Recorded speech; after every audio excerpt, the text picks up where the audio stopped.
I'm Conrad, this is Jonathan and Wilson, and we are Team Niagara Falls with our application Along the Road, which is a road trip application for Windows 8.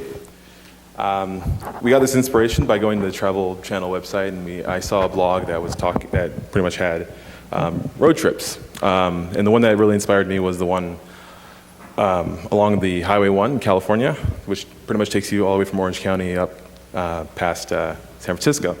And it reminded me of back when I was a kid, my dad and my family, we actually went on that same route.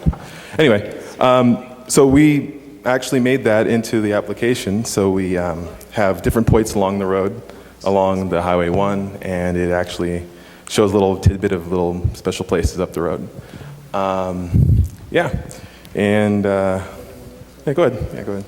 And we loaded different, as we said, different points along the road. And I'm a power commuter, and I woke up at 3 this morning to get here, and I don't think I'm actually going to drive back tonight, which I plan to. But yeah, this is a great application if you ever want to travel.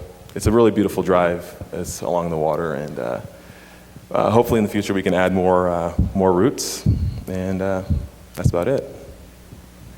Great work. Let's give it up. Nice.